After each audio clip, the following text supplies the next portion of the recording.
Now that we've learned that Shanks is the one who beat Loki 6 years ago, I actually think this is something that considerably builds up Loki's own strength, as he was apparently an opponent Shanks considered very dangerous. Let me explain. Shanks is someone who doesn't get his hands dirty unless it's absolutely necessary, and he actually has his crew do his fighting for him most of the time. This is a dynamic we already saw in chapter 1, where Shanks did not even lift his sword from his hilt, and it was Ben Beckman and Lucky Roo who handled the mountain bandits for him. When Kid tried attacking Shanks the first time, Kid did not even get to see Shanks' face, and he was also defeated by Beckman. We also saw this again very recently with Bartolomeo, where it was not Shanks, but Yasopp who took out the Barto Club. Essentially, Shanks only makes a move when his strength is needed, and otherwise lets his men do his fighting for him. For example, when Green Bull was about to kill the Scabbards, or when Akainu was about to kill Kobe, Shanks had to interfere, as he was likely the only one of his crew who could have done anything in those situations. This speaks a lot of Loki's own strength, as he was apparently an opponent Shanks considered too dangerous for the others to handle. Granted, this all happened 6 years ago, and it is likely that all of the Red Hair pirates are considerably stronger now than back then. However, we do also know that the Red Hair pirates were already a Yonko caliber crew 6 years ago, so Shanks deciding to fight Loki could be the equivalent of something like a fresh Yonko like Luffy deciding to fight Kizaru on Egghead on his crew's behalf. I wouldn't go too far with this comparison though, just pointing out the fact that this is how Shanks has operated throughout the story. The obvious exception being the Lord of the Coast, where we know that Shanks had ulterior motives. On the topic of Shanks, it is still not fully confirmed in chapter 1136 that the character who came to Elbaf is not actually him. The evidence does however keep mounting up, where for example, Loki made no comment about his hated enemy Shanks suddenly coming to meet him.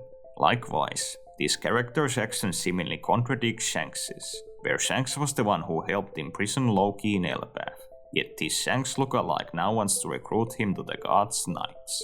I did actually get to read the Raws of this chapter, but I could not find any peculiar lines of dialogue or mannerisms in the original Japanese that would further indicate whether or not this character is Shanks. Some could argue that the story drawing this confirmation out means that we are being baited, and that this is actually Shanks, but I don't really think that is the case. The way I see it, Oda and the One Piece team are extremely aware that their series thrives on fan speculation, and the longer they draw out this confirmation, the more discussion there will be around Shanks' twin. It's not like this hasn't happened before, where for example during Wano, it was shown that a mysterious figure had healed the Scabbards during the raid. Even though this figure being Hiyori was the most likely explanation from the start, the manga still went on for literally months before finally confirming that it was in fact her. At this point, I would be personally extremely surprised if this man actually is Shanks, and I feel like it would also be the worst outcome, where it would contradict so many things in the story, like how the Celestial Dragons are supposed to hate former Celestial Dragons, how the Elders clearly do not trust Shanks, how Shanks was the one who originally captured Loki, and perhaps most of all, how we've literally gotten to hear Shanks' inner thoughts, which show that he's genuinely a good person, and not someone who would just allow innocents to be tortured like this character on Elbaf, let alone someone who would serve the Celestial Dragons. Loki actually comments on this in this chapter, where he was surprised by the God's Knight's tactics, which just adds more evidence that this is a character Loki has no prior experience with. I suppose I should also talk a little bit more about Loki himself, since he's basically the focus of this chapter. Apparently, Loki thinks he knows Shanks' current whereabouts. This is actually a pretty odd thing to say in my opinion. If Shanks actually paid Loki a visit when he was in Elbaf during the last arc, I do not see why Shanks would tell Loki where he was going. We do not really know how Shanks feels about Loki on a personal level, but Loki clearly dislikes Shanks.